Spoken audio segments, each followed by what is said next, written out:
Wala akong nakikitang indikasyon or karakteristik ang Pangulong Ferdinand Bongbong Marcos na masasabi kong leaning towards or leading towards dictatorship. Diktador ba yung minumura ka? Ang tatay mo sinasabi kung ano-ano tatanggalin, i-exhume, tapos itatapon sa West Philippine Sea. Itathreaten ang buhay mo, itathreaten ang wife mo, itathreaten ang Speaker of the House, ang nagkapinsan mo. Tapos every time nagkakaroon sila ng rally, ang pinakapunto nila isirain yung isang pagkatao. Hindi lang yung polisiya, pero yung pagkatao ng isang individual tulad ni President Bongbong Marcos.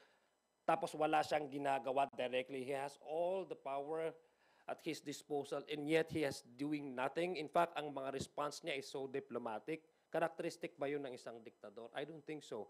Pangalawa,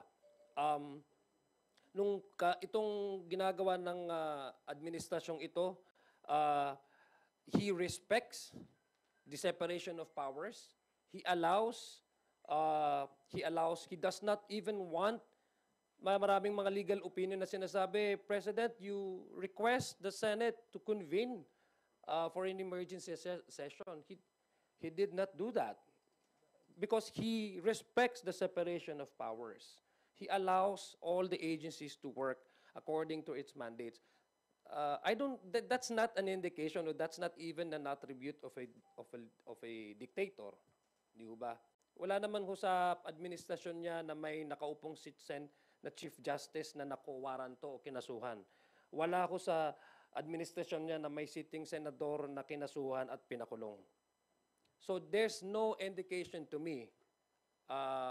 Mag-midterm na po ang kanyang administrasyon. Wala pong indikasyon na nagsasabing, hindi nga ho siya vindictive eh. In fact, hindi ho siya vindictive. Kung sa ibang leader po yon, mumurahin ka, tapos kung ano-ano ipagsasabihin sa yumao mong tatay. I mean, it's a human nature to really retaliate and get even. Wala ho siyang ginawa. Wala ko siyang sinabi na in a way na insultuhin niya yung nagsasabi or yung nagte-threaten sa kanya. Wala. So, far from it. So, I don't see any iota of him becoming a dictator. It's actually the opposite.